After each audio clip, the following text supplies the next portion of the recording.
Hello, this is Dr. Lewerenz at Longevity Health Institute in Rochester, Michigan. Hope this finds you well. As you know, we bring to you first-class advanced medicine, personalized functional care, me and my practitioners here and at Lewerenz Medical Center. And I wanted to share with you an experience today that I had with three separate patients, and as we all learn and see in life, how things always come in threes. Apparently today was the day where I had a lot of questions and concerns about benefits and safety of hormone replacement. If it's worthwhile and what are the risks. And as you know, most of you out there, we practice a functional medical approach, a personalized medical approach. One of our systems that we always treat and balance is hormones. Very effectively and very individualized type of therapy. It's important though that you understand that in all our therapies here, as all medicine should be, it's very individualized and very personalized.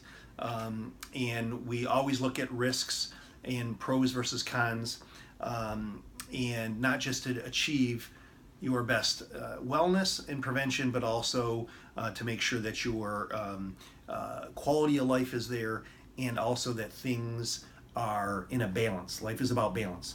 So three things actually happened today, three separate patients. One really sticks out. She had been with me for about 7 years, lost 55 pounds. We reversed diabetes, limited her diabetic medication to 0, got her off all her diabetic medication, just diet controlled. She regained the vigor of her life, high energy, good sleep, no hot flashes, and I'm sure many others. Very satisfied. Well, she spoke with a relative, and then later spoke with one of her other physicians, and because of fear, decided to stop her hormones for 3 months. And of course, a lot of this stuff, weight gain, things like this, started to reverse. Her sugar started climbing. So she was back today after 3-4 months of being off her hormones. And obviously we're going to restart. But part of my visit with her was, and this is what we do here, we're your advocate, was re-educating her and giving her the data and our clinical experience on hormone replacement. But it is evidence-based medicine. It is science. Let me give you, if you don't already know, some background about myself. I am a board-certified family practitioner. I did residency training in family practice and in emergency medicine, and I later in my career did a fellowship at University of South Florida in hormone restoration and restorative functional medicine. So we look at you very individualized and look at you in systems. But let's spend a little time, because it's more than worthwhile, to educate you. And I highly, highly encourage you to spread this to your friends and family, because there's a lot of misinterpretation and a lot of misrepresentation about hormone restoration and hormone replacement. A lot of people reflect on the past 20, 30 years of studies, and I want to share with you some things that are common sense, but also what the data shows. Hormone replacement, and in 1996 came out with a study, Women's Health Initiative, that after they evaluated women on hormone replacement, that there was some pretty significant rise when women were on hormone replacement back in 1986. The study was reconfirmed in 2004, that there was a elevation near 20% of cardiovascular disease, breast cancer, ovarian cancer, and there was a significant link. And so there was a big social outburst, on the news, media, practitioners, including myself back then. Hey, get off your synthetic hormones, get off your Premarin, your Prempro, or your Pravera, okay? And this was going to save a bunch of lives, and it was going to reduce a lot of breast cancer. The rates, by the way, at that time of breast cancer were about 1 in 9, okay? And so, it made sense. It was scary science, and so we did. Most of these women were put on hormones for hot flashes, mood swings, night sweats, things like this. Anecdotally, they were put on these hormones for symptoms. They weren't tested. They weren't retested. It was done in a non-personalized way. And it was done in oral synthetic hormone, actually mostly unopposed estrogen. And unopposed estrogen has very negative effects. In fact, we know most cancers in breast and ovarian cancers are driven by estrogen dominance. You never want to be estrogen dominant as a female, whether you're 30, 40, 50, 60, 70. You never want unopposed estrogen. And that was a therapy because it was only symptom therapy, symptom relief. Again, no testing, no retesting.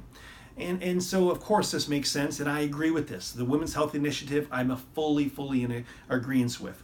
The thing is that the way in modern medicine and advanced medicine, the way Longevity Health Institute, myself and my practitioners replace hormones is in a bioidentical, natural way, transdermally, with a balanced approach, very personalized.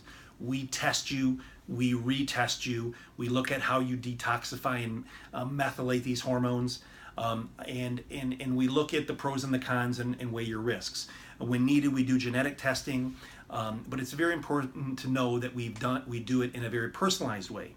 Again, weighing the risks and the benefits and looking at you as a whole.